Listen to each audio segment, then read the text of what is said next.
Welcome to One Bite is Everything, the podcast that connects every bite you take to the bigger world. I am your host, Dana DiPrima.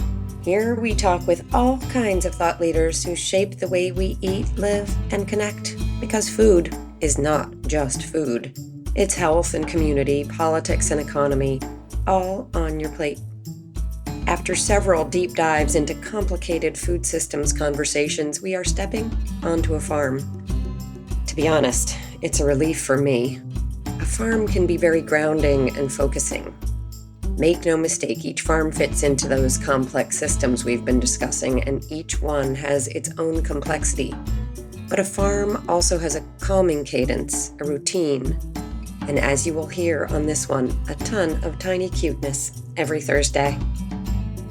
This quail farm in South Carolina that began on a backyard picnic table and 55 years later ships millions of birds and nearly 50 million eggs across the country. Together, we meet Brittney Miller, second-generation farmer and owner of Manchester Farms, America's first commercial quail farm. Before I let you think that this is a simple story, I need to warn you that it's possible to look through this farm into every sector and every issue out there. Brittney and I talk about what it means to be vertically integrated as a small family-run operation, why owning your own hatchery and processing plant changes accountability, the surprising global history and health claims surrounding quail eggs, how chefs like Daniel Boulud and Emeril Lagasse help shape the farm's evolution, the emotional reality of running a family business across generations, the complicated gray area between the FDA and the USDA in terms of oversight, choosing people over automation and what that means for a community, and, yes, whether you should raise quail in your own backyard. What makes this episode refreshing is that it feels personal and specific. We're talking about fluff and hatch day and baby birds the size of your thumb. But inside that sweetness is a living example of the larger questions we've been asking here. Scale, stewardship, labor, policy, transparency, and what it takes to grow without losing intention. Sometimes the best way to understand the system is to zoom in. Let's step into the barn.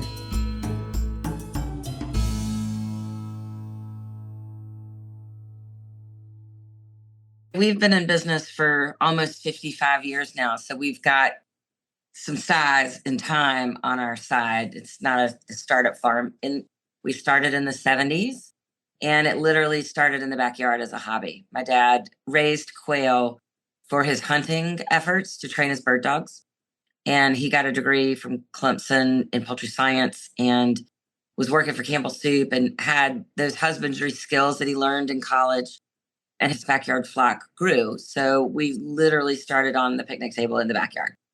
But now we have 4 farm locations, like 300 acres amongst all of it, plenty of space to spread out. And at any given time, we have maybe 500,000 birds growing at any one moment or laying or hatching. It's 55 years worth of selling and growing.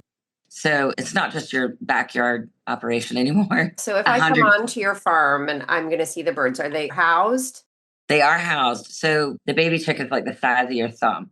And so they are the lowest common denominator on the predator scale. They're the best appetizer for everybody, including fire ants and snakes and flyover falcons or owls or any of them. So we have to protect them from the wild because they wouldn't make it past day one. So they're in these huge barns where they have fresh air and unlimited water and feed and care and love, but they're protected. We're in South Carolina, so it gets hot. So we try to keep them nice and cool on the hot days. And when it's cold outside, because it's like 45 degrees this morning, we keep them nice and warm as well, because in the wild, they just wouldn't make it. So we have to be their mother hens to take care of them. And are you self-sourcing those eggs? Are you producing the eggs and then hatching them out? Is that how it works? Yes, we're called what's vertically integrated. We have our own breeder groups of males and females. They produce fertile hatching eggs. And then we have our own barns that we take them to with our own managers. So we're completely vertically integrated. The only thing that we don't own is the feed mill. feed mills are very expensive. And for the amount of volume that we do, it just doesn't make sense for us. So we've been partnered with a local poultry producer for about 30 years, and they have been running our feed happily for that. And we love the relationship with them. And it's consistent. And we design the diets with the nutritionist, but we own the processing plant, we own the hatchery, we own our breeders and our grow up farms. We only have one contract grower that we use. And I'm the second generation farmer of this farm. My parents started it, and they kind of had a different mindset about business where they use contract growers, where the growers owned the buildings, but we owned the birds and they gave the care. We felt like if we surrounded ourselves with people that had more passion and care for the birds, that we would raise a happier, healthier bird. And I think both are fine. It's just what we decided to do. So we have Manchester Farms staff making sure that our birds are cared for 24/7. Vertical integration, often framed purely as corporate consolidation, here reads instead as a structure of accountability. Owning the breeders, hatchery, and processing means responsibility cannot be outsourced when welfare or quality falters. Even the lone exception, a decades-long partnership with a local feed mill, illustrates another overlooked agricultural truth. Resilience in food systems is rarely built on total independence, but on durable relationships rooted in trust. The farm's evolution mirrors the broader trajectory of food itself, from backyard hobby to complex living system, suggesting that true agricultural growth is measured not only in acreage or output, but in whether stewardship can scale without losing its original intention to care.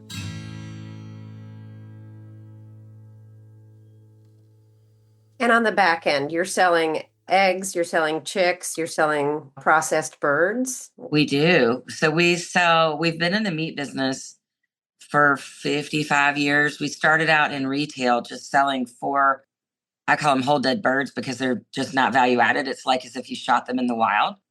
They're natural, they're whole, except they don't have any bird shot. We make sure of that, but they're ready to be roasted in an oven or something. And so then the chefs around the major cities found out that my dad was the first commercially raised quail in the US. In Europe and Asia and Brazil and South America, it's widely known. Lifetime generations of families have been eating quail. But in the US, my dad was the first commercial producer. And so the chefs asked us if we could debone the quail so that you could eat it with a knife and a fork in a fine dining restaurant. So then we got into the food service marketplace and started deboning them for them. And then they were like, can you do boneless breasts? And we're like, yes. And they're like, can you do boneless legs? And we're like, yes.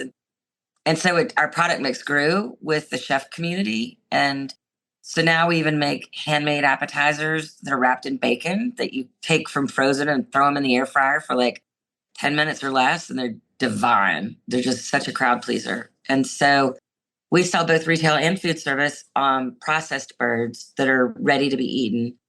We celebrate the birds on every level that they've contributed to their lives to us. One of the quieter truths about agriculture is that innovation doesn't always begin in a lab or even on the farm itself. Often it emerges at the meeting point of culture, cuisine, and craft. Farmers may raise the animal, but it is chefs, diners, and shifting tastes that ultimately shape what the animal becomes in the food system. In the case of quail, transformation didn't come from new technology or efficiency models, but from imagination. Chefs asking whether the bird could be deboned for elegance, portioned for fine dining, or reimagined for modern kitchens. Each culinary request became a kind of informal research and development, guiding the farm toward new possibilities. In this way, innovation flowed backward from the plate to the pasture, showing how food evolves not only through science, but through creativity, where culture itself becomes a driver of agricultural change.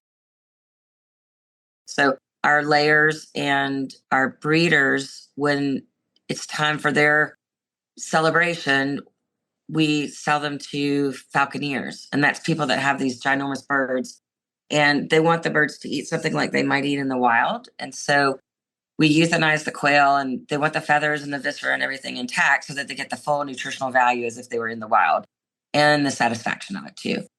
And then for our baby chicks on hatch day, which is every Thursday, any chick that is not able to make it to feed and water right away, we euthanize them as well because we don't want any suffering and for, humaneness of care of the animal. And then those are celebrated with people that own reptiles. So the people that own lizards or snakes or, larger reptiles, our birds are celebrated with them. So we try to have a zero waste program so that every life has a purpose. And just in comparison to the chicken industry, for example, a lot of the poultry producers are sexing their chicks at hatch and then euthanizing the males. In the chicken industry, that's a common practice. I think they're trying to get away from it because every bird needs a purpose. We don't, though. We're all about Mother Nature. Like with our breeders, we don't have a geneticist. We just old world. Does it look healthy? Does it look the healthiest? Does it have the right size? Their plumage is good. The bird's eyes, the beak, everything's happy, healthy birds. We want to keep those birds going on in our breeder program. So we close our eyes and feel them and look at them and check them out. And okay, you get to be a breeder. With the baby chicks as well, we make sure that they're healthy and happy and viable to be able to, get to food and water like we just said. But however they hatch and Mother Nature hatches them, we love that. We're just fine with it. We just make sure that every bird that we have has a purpose and that there's no waste at all. Is there a dynamic with the birds? Can you keep roosters and hens all together, or is it peaceful? In our grow out barns, quail are very persnickety. They're sensitive. They can be somewhat moody. So, we've gotten 55 years of trial and error. Do they like this? Do they like that? What do they like? And when I give tours, I tell everybody when you walk up to a barn, it's like an infant. They'll let you know when they need something and when they're upset because they are going to be loud. And so you want to walk up to where they are and just have just nice, calm, happy moment. And everybody's amazed. They're like, they're just so happy. And I'm like, yeah, we try to have this all the time. But, weather changes. We know how to handle those things too. If you have too many males, they will get territorial over the females. But when you give them enough space to run around, they're fine. There's no big issues. So we make sure that they have more space than they ever could imagine. And so there's not a sense of territorialness over the females with the males. But our birds are brown. And every once in a while, we'll have an albino quail. And we have to put them in a different place because the brown quail kind of pick on the albino quails. So we take care of the little, unique unicorns, as we call them, because we think they're extra special. But yeah, they do have a temper. If it's too loud, they'll let you know. If it's too cold, they'll let you know. If it's too hot, they'll let you know. So they will communicate with you for sure. At Manchester Farms, one of the most striking realities is that death is not hidden from the story of food, but woven into it. Every stage of a bird's life is understood as part of a larger cycle of nourishment. Breeder birds sustaining falconry, unviable chicks feeding reptiles, not framed as waste, but as continuation. It stands in quiet contrast to industrial systems where efficiency often distances consumers from consequence, separating production from visibility. Here, purpose becomes a form of stewardship, an effort to account for each life moving through the farm rather than allowing it to disappear into abstraction. What's equally revealing is how decisions are made, not by algorithms or genetic optimization alone, but through attentive observation. Farmers reading plumage, energy, and temperament the way earlier generations once did, relying on lived familiarity instead of data dashboards. The birds themselves participate in shaping the system. They signal distress through sound. Social tensions emerge when balance shifts. And even an albino quail requires human care to protect it from flock dynamics. Farming in this light looks less like domination over nature and more like conversation, an ongoing negotiation with living beings, where care means listening closely and adjusting continually to what life itself is expressing. So tell me about your footprint geographically. Like, where are you selling these? So our farms are in South Carolina. We sell to food service distributors across the country, pretty much anywhere where a truck will go, whether it's a freight truck like a LTL carrier or a semi, or FedEx or UPS. We air freight product to customers all around the country. We air freight fresh product to the finest restaurants in the major cities. We sell online, so every consumer can order anything they want, no matter where they are. But I always say we also sell retail. So it depends on which grocery stores you shop at and whether they're in stock on the shelf or not. But there's a 50-50 chance that we're probably in the frozen meat section. And then we've just gotten in the egg business in the last 10 years, which has been a tremendous growth market for us because everybody's caught on to the health and wellness and the health benefits of quail eggs. And so they're just flying off the shelf, literally. What is the health profile of a quail egg? So I don't know if it goes back to biblical times, but the stories that we've been told is 3,000 years ago, the Japanese emperor got sick and he went to his doctor, and his doctor said, if you eat quail for 30 days, you will be healed. And he was. And so he told all of the people of his land, you need to have quail every day in your diet, whether it's eggs or meat. And so in across the world, especially in the US, if you go to Chinatown in New York or in LA, you'll find quail meat and quail eggs on the shelves there. And I don't know if it's that, it's now third and fourth generation families that are now wanting to shop in their local markets instead of going into Chinatown. But there's also back in the Bible, people were starving and God brought them quail. And so I don't know, these little eggs, they're like this big. They're so dense in nutrients, vitamins, minerals. It's the only full amino acid complex out there naturally. And everybody's deficient differently in vitamins and minerals. And these little eggs are like God's perfect vitamin. And so people are eating them like 3 or 5 a day. And they're coming back and telling me my blood pressure's down. I'm off blood pressure medicine, or my diabetes is gone, or I've gotten my color vision back, or male dysfunction and allergies. And I mean, you can Google health benefits of quail eggs and you'll see all of these incredible studies of what these eggs have done. And so, cancer patients, they don't want to eat anything. So you give them a little milkshake of like this much, and you can hide quail eggs in there and the nutrition is there and you don't even have to cook it. There's no risk of salmonella. A quail's body temperature is higher than a chicken, so it staves off any salmonella risk. Plus, the membrane is on it when we sell the eggs, and it protects the eggs and the yolk inside as well. People usually like hard boil them. Like I eat them hard boiled. I love them hard boiled. how many minutes does that take? They're so tiny. It's quick. It's 4 minutes. I put either baking soda or vinegar in the pot and let them boil for 4 minutes, and then put them on an ice bath. And then I roll them on their side. And then there's an air sac at the top of the big end of the egg. If you start at that end and run a little channel down the side under dripping water, it'll peel off like a banana. It's really easy. And so we do them hard fried, scrambled. I make a mean macaroni and cheese where you substitute quail eggs for chicken eggs. And people are like, what did you do to this? And I'm like, it's the I'm going to quail have egg. to share a recipe. People are going to be asking. Absolutely. It's Virginia Willis. She's a chef, cookbook writer, author. She worked with Martha Stewart for a long time. And it's actually her aunt's recipe. And it's so easy. And everybody always requests it after they have it once. And that quail eggs just add a nice creaminess to it. And so it's a winner. You can't lose. Any chefs like that you've worked with across the country in terms of quail recipes? Yeah, we've had a bunch of chefs. In fact, we have a chef right now that's working with us to do, because people always ask me, how do you cook them? And so we have recipes that we've developed over the years, like a kind of a lemon piccata style, Italian style chicken breast. We've done a carbonara with the bacon wrapped quail where you just use that's as the protein instead of prosciutto.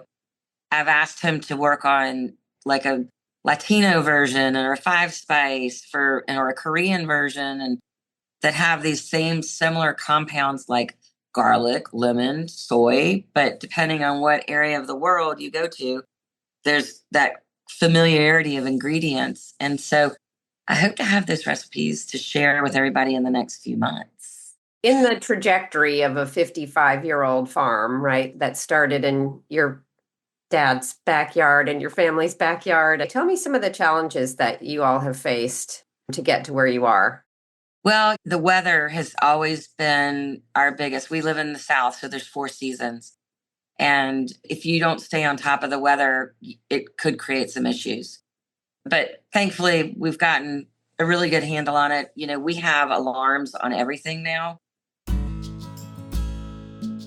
The family business is, it's tricky because it's emotional and you'll say and do things that you wouldn't do just to a normal coworker. So I would always warn people of that. Be careful. And you don't want it to wreck your family for sure, because family's forever. And over the years, when the economies go south, like the crash of 2008 with the housing economy and the banking, that was a whirlwind for us. COVID was another, never ever experienced that before. March of 2020, we're in the quail business. And so it's a nicety food, not a necessity. It's not something everybody eats every day. It's a special item and, let's celebrate or, go out for your birthday or change it up a little bit, that kind of stuff. And so in COVID, I didn't know what was going to happen. So we pulled back the reins on production. And lo and behold, everybody wanted quail for COVID. And we sold out of all of our product in a matter of 18 months. And we were on allocation for another 2 years. So every time the economy makes some serious change, we got to pull up our bootstraps and hang on. And it's been great, but it doesn't mean that it's not stressful some days.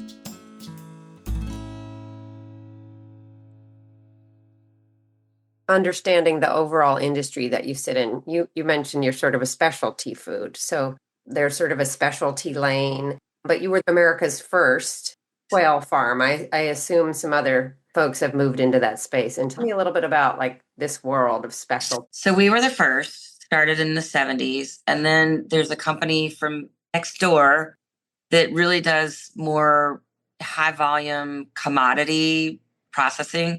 So we always want to have the best, perfect, always can count on us on supply. That's our mantra: quality, quality, health and wellness of the birds. And there's another producer that just wants to run birds fast, and they don't grade out their birds. You find feathers on them. Sometimes you find organ meat, which is against code, but nonetheless. And then there's some out in the Midwest, and then there's one in the Northeast. And, everybody kind of has their little niche of business within the quail business. And then lately, it's been a problem that we've had imported products coming in.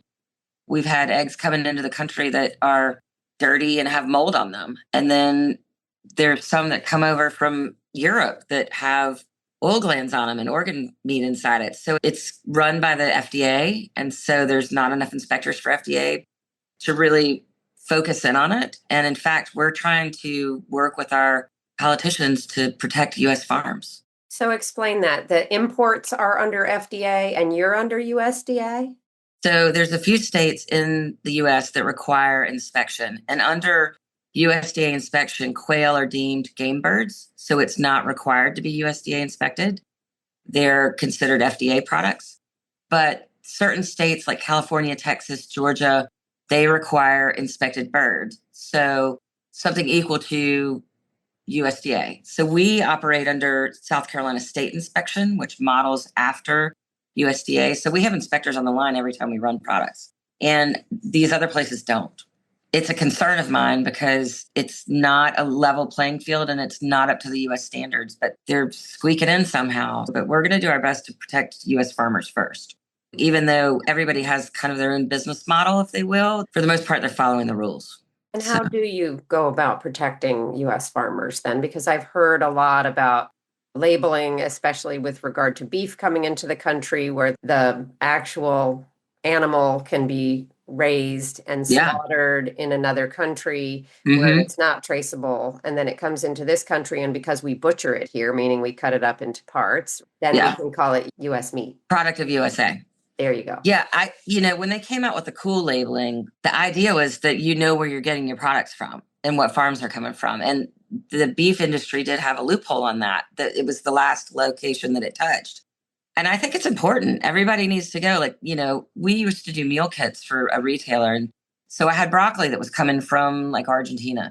And we would label every single product exactly where it was coming from, because there's a lot of people going under the veil of USDA or the product of USDA, and it really isn't. It's mislabeling for sure. And I want to know where my food's coming from, and I want to know that it's processed to the standards that the US requires and needs and laws show. So I fully support it, even if it is beef, you know? Okay, maybe they're raised in Mexico and then they're brought across the border and then they're butchered here. I would still like to know that just personally because I have a relationship with food and I want to know what I'm putting in my body. On the government front, are you eligible for government subsidies or support? None. The corn growers and soybean growers and cotton, they all get subsidies. You know, just about every crop out there gets government subsidies, but quail do not get any. It's all on us to make sure that we can make a profit. Even if it's penny profit, you know, I'm proud to say that we are passion over profit. And so some years we may lose some depending on what's going on in the economy, but we try to at least break even so that we can give people more work. And there's another company that's importing that uses a lot of mechanical processing and packing, and we choose not to do that because we want to give people work. And so we have about 100, we call each other flock members because quail are in a flock. And so we have 100 flock members, and that's 100 families that we help support versus a piece of equipment that's not going to do as good of a job and miss things and miss quality. And I think you got to be in touch with it all for sure. Food has a way of appearing neutral once it reaches the shelf, neatly packaged, labeled, and detached from the systems that shaped it. But beneath that surface lies a complex web of regulation and policy that quietly determines who can compete and whose standards ultimately define the market. The distinction between FDA and USDA oversight, along with the regulatory gray zones surrounding imported products, reveals that fairness in agriculture is governed as much by rules as by farming itself. For smaller domestic producers, inspection requirements carry a double weight. They serve as proof of accountability and care, yet also create costly obligations that competitors operating under different frameworks may not share. The debate over country of origin labeling reflects something deeper than compliance. It signals a cultural shift in how people relate to food. Increasingly, consumers are not just asking whether food is safe, but where it comes from, who raised it, and what values shaped its journey. At the same time, the absence of subsidies for niche producers like quail farmers exposes how agricultural policy continues to privilege commodity crops designed for industrial scale, leaving diversified farms to survive on narrow margins sustained more by belief than by financial certainty. Choosing human labor over automation further complicates the equation, reframing farming as more than an economic engine. It becomes community infrastructure where supporting 100 livelihoods carries as much meaning as maximizing yield. Seen this way, agriculture is less a simple business transaction and more an ongoing negotiation between policy, ethics, transparency, and the human values embedded in how food is grown and shared. And you talk about how challenging it can be to run a family business. What happens in the next generation to your farm? Well, you know, we'll have to see. I knew I would always be with the farm. I grew up knowing it. I got a degree in poultry science as well. I have two children. One's in college and one just graduated college. And they both are getting business degrees. So, you know, there's still hope out there. We're trying not to be that third generation, you know, failure rate. But I only want them to be a part of it if they're going to be 100% in and do what's best and what's best for the flock and our flock members. That's the only way I would do it. I wouldn't just let them, you know, buy it from us because my brother and I bought it from my parents, and I won't just hand it over to them because, you know, they've got to really think of it as a huge responsibility because it is. I mean, there's lots of lives that rely on their paychecks from this farm. And you and your husband are working side by side in this business in your own lanes, as you mentioned. How do you guys differentiate your roles? So I handle the analytical side of it. So accounting reports to me. I'm on sales. and I do product development for R&D for new products. Like a retailer wants us to do a product for them. So now I'm working with R&D chefs. Like, okay, like what flavor profile do we want? How do we want it cooked? Do you want it roasted, sous vide? That kind of field work in your brain about it. And then once we figure it out, then I work with suppliers and set up new relationships, because our facility, we don't do any cooking in our facility. So anytime that we cook anything outside, we have to use a third party, and to make sure that their quality and standards and their operations are up to the level of what we would need for food safety and traceability and just quality standards in general. So I handle the plant, sales, marketing, accounting, and HR. And then Matt works with our farming team, and our birds also, what goes in must come out. So we have another product that we sell as liquid gold, as our local farmers love to say, because our birds poop and they use that nitrogen to put on their fields, and they get like a third better yield on their corn and soybeans and cotton fields. And they love it. And they're lined up in planting season. So we have a team of people that do getting of the poo and delivering and spreading of, we call it quail quap. So Matt does a lot of that, and he's more live operations, and then he does purchasing as well. So we kind of go back and forth on certain areas of it, but for the most part, we have our own directions, and it works out pretty well. So what's your favorite part? Oh my gosh, there's so much of it. When I give tours, walking through the plant, our flock members, the two flocks really, our flock members and our flock itself, we've had people that have been with us 40 years, 45 years. Like they're brothers, sisters, cousins, they all work with us. We're brother from another mother, and to know them all my life mostly is really touching. Their family. When my mom passed away, one of our ladies was our officiant for my mom's funeral. And I've been going to funerals because these ladies are so committed. We call them boners and butters. They debone our quail. And they've been deboning quail their entire lives, and up until the point where they pass away on the weekend. And then we basically have to shut down the plant for everybody to go to the service. But that's okay. Let's celebrate her and be there for her and her family and show support. Hatch Day is also my favorite day because you get to hold the little itty bitty babies. And they're so sweet and fluffy. And they like to come to you and you talk to them. To be this little bird's first face that it ever sees in a lifetime is pretty special. And we just love them all. Love them all. And your volume a year in sending quail out, like what's that? So we probably sell any given year, depending on if the economy's up or down, anywhere from 4 to 6, 7 million birds a year. And then the egg numbers have really surpassed the meat birds. But I think last year we sold 48 million eggs. And that's mostly to retailers. And so Costco is a huge component of that for us. They called us 4 or 5 years ago and asked us to buy their eggs, or them to buy our eggs. And we were sold out at the time. And I said, well, we love y'all. And can't believe this is happening. Thank you. But you need to wait. And they were like, what? And I said, yeah. And I said, I'll create a farm for you, but it'll take me about 2 years. And so they waited. And so now we're not in every club across the country, but we're in most of the regions. And hopefully we're getting ready to do a Costco online program. So then at that point, it would be nationwide. And there would be some of our favorite items, meat and eggs. And how does that work for you with Costco? Obviously, they have some sort of patience and understanding of operations that you can't just make the quantity that they want overnight, although maybe they were initially surprised. But how does that work for you in terms of line item and price? Are they paying what others are paying, or? Yeah, they are. They've been fantastic to work with. We just did a remodel on our packaging because we hadn't changed our packaging since our original program with them.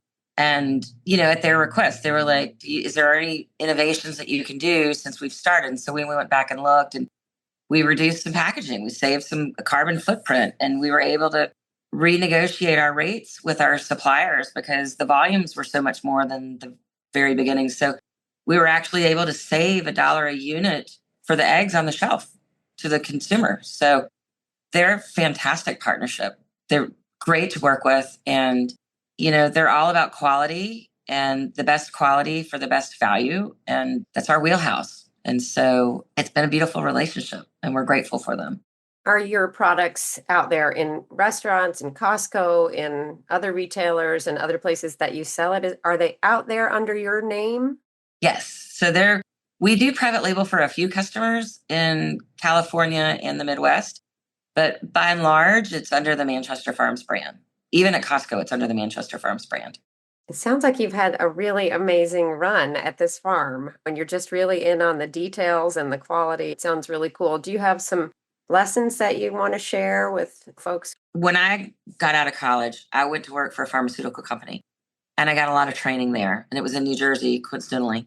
And so I call it the dark side, but nonetheless, they taught me how to understand people and that there's all these different personalities of people. And whoever you're talking to, are they a numbers person? Are they touchy feely, like emotional? Are they elaborate? Or are they reserved? And that was something that really helped me. I'm still true to myself, but it depends on, like if I'm talking to a buyer that he's only a numbers guy, well, I'm not going to talk about like emotions and, feelings, and I'm just going to get straight to the point because he doesn't want to talk about the weather either. The other thing that I had is I worked at the one time that I was not working for Manchester where I took a hiatus, I moved to Colorado and worked for a fine dining restaurant. And I had a really great boss. And then I worked at a golf course during the summer, during the off season, and I had a really lousy boss.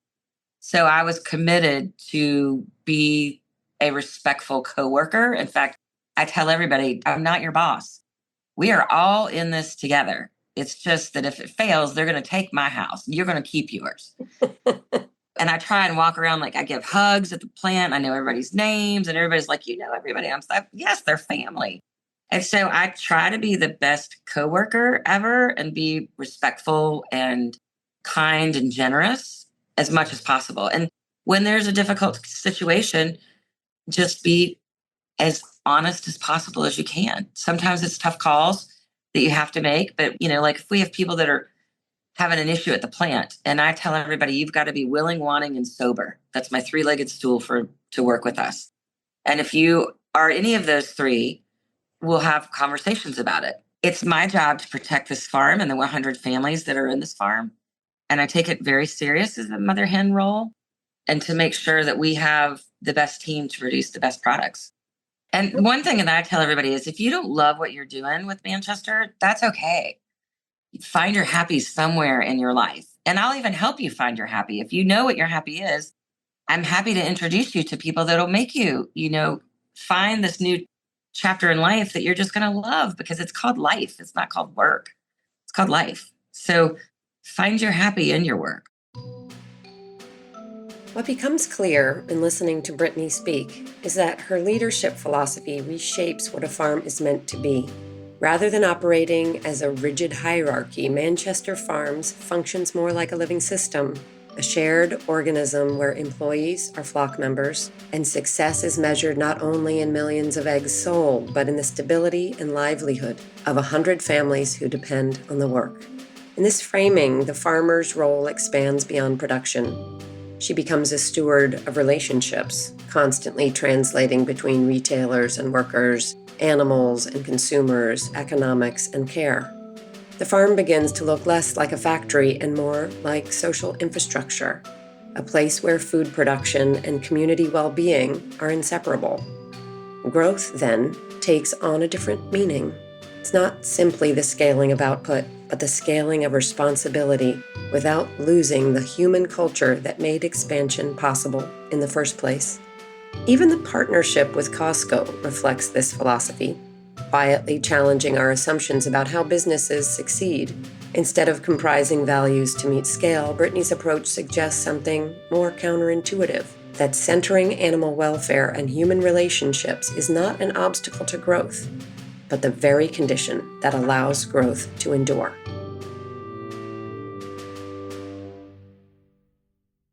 I have a question I'm curious about generally. And it sounds like you're a perfect candidate to shed some light on this because, I mean, you have a family farm that was Right. started by your dad in the backyard, and it's come up and it's gone through some growing pains. And now you have this burgeoning business with your name in Costco. These are some markers of success. And I'm thinking too about your flock and your flock members who are supporting the farm. I guess I see sometimes like, okay, there's a farm. I'm a chef. I have your birds. We're celebrating those birds on the plate. And then other people start to find out about it, and then more. And now you've Mhm. built this incredibly interesting ecosystem there in South Carolina. And I find a real fascination with the role of farms and businesses in a place, in a geography. And I'm just curious what you have to say about that. We've been doing this for 55 years and people think it's so easy. And they're like, oh, I'll just go start a quail farm or I'll just have some birds in the backyard and just for their own purpose. And then about a year into it, they call me and what did I do wrong? And I can't share with them our experience. I can give them some advice, but we know that, and there have been farms come and go. And I encourage people that want to have backyard farms, go do it. There's a lot of information on the internet that wasn't there before for them to have their own, little mini flock of birds to produce eggs for their families. And we're here for those that don't want to do that and want the convenience of it. But I think the more farmers you have out there in the world, the better off the world is going to be. Everybody's eating more fresher product. It's bad English, but I mean, it's farm to table at its best. But we've had competitors come on and they do things different than we do. And usually the customers, if we lose them based off of a price, maybe they'll get complaints on the quality and then we'll earn them back. And we usually don't lose them after that point because they now understand the full value of what we do differently than everybody else. Because we're not the least expensive. We're typically the most expensive, but they don't ever get complaints. Nobody gets sick. We're always on time with our deliveries. We don't short orders. And it's just something to really be proud of. But as it gets more popular, people are going to want to go in the bird business, in the quail egg business. And it's okay. Go ahead. Where are you exactly in South Carolina? We're in Columbia and we're in surrounding areas. We're in like 5 counties. And we have our farms geographically spaced out so that if there ever were any issue with avian influenza, that we would not be in any hot zones of each other. And avian influenza is a risk for everybody, but we try and run a strong program that protects our flock. But at the end of the day, it's the flyover wild birds that are dropping droppings and hope and pray, that you've done everything that you can managerially to protect your flock and that they pick another route. What do you think the impact has been on your community there in Columbia and in the surrounding areas of just having this kind of business? Here's an example. Yesterday, one of our trucks broke down and it's leaking transmission fluid. And it's a guy that we've never done business with before. Matt was talking to the guy and I was in the truck with Matt and he was like, oh, this is Matt with Manchester Farms and we've got this truck that's, got a transmission issue. Do you mind if I tow it there? And he was like, heck yeah, I'd be honored to work on your truck. And can you send some quail too? So he already knew about it. So we just laughed about it. And so it's pretty cool. It's fun to be a local farm, but we can also go to New York or we can go to LA or Las Vegas or Dallas. And people are recognizing the brand when we walk through the airport these days. And I just found out today that we got nominated for this year through South Carolina Business as a potential winner of the year for Best Farmer, local business. So that's a first for us. We're proud of it. We're honored. We try and support all of our suppliers locally around, our grain suppliers, our packaging suppliers, so that it has a bigger footprint outreach in the Southeast region for us to give your local community more business, more support.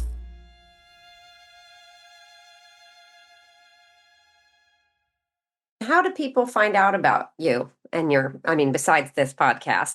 How do they find out about your products? I mean, is it a word of mouth? Is it from chef to chef? It's a little bit of everything. So the chefs, they start out at one restaurant. Maybe they start as an underling and then they work their way up to executive chef. And then they all have their favorite products or ingredients or suppliers. And then they move to say from New York to Los Angeles. And then, so they take us with them. So that's how the chef community has grown. And then we have legendary chefs like Emeril Lagasse, Danielle Ballou. They're all using our birds. Frank Stitt is, they're all James Beard winners and nominees. And so it's a tight community and they watch each other. Sean Brock is one of our best friends with the flock. And so their support of our farm is also kind of a testimonial, if you will, that we have the standards and the quality that as those top chefs do, we're supported and over, year over year over year. I mean, I think we've been on Restaurant Danielle's menu since he opened the doors. And he'll even post on his Instagram account, branded Manchester Farms quail. And so we take that very seriously to make sure that he gets the same product every time, 40 years later. And it takes a lot of work to do that and a commitment too. And so it's fun. We just try and have fun at it and give people a reason to have fun around the plate and help their well-being in the long way. And it's exciting for people to share, and it becomes emotional for them too. Like people tell stories about, oh, I remember when I quail hunted with my dad or my granddad, and now I get to eat the bird and think about it and have those memories. Or, somebody remembers eating pho with their grandmother, or a hot pot with their grandmother, and they put quail eggs in the hot pot. And it's a romantic, emotional food that a lot of other foods don't get the joy of it. So we're just grateful and happy to be a part of it and to help people have more smiles on their faces and help their bodies at the same time. Thanks for listening to One Bite is Everything, the podcast that connects every bite you take to the bigger world. If today's conversation felt like a breath of fresh air, that's intentional. Not every food story has to be heavy to matter. But even this lighter, more intimate look at a single farm touches on bigger themes: regulation, subsidies, labor, succession, scale, labeling, animal welfare, and what it means to build something that lasts. A backyard hobby became a multi-generational farm. A specialty product became a national brand. A flock became a community. That is the ecosystem behind a bite. This episode sparked something for you: curiosity about quail, questions about labeling, thoughts about family business, or even the desire to start your own backyard flock. I'd love to hear from you. And if you enjoy these conversations, please take a moment to rate and review One Bite is Everything on Apple Podcasts or wherever you're listening. It helps more people find the show and keeps these stories moving forward. Through the For Farmers movement, the stories that you hear here don't end when the episode does. They become action, supporting small and mid-sized farmers and reconnecting eaters with the people who make their food possible. Learn more at forfarmersmovement.com, and you can follow along for more facts, red flags, on Instagram at XOXOFarmGirl.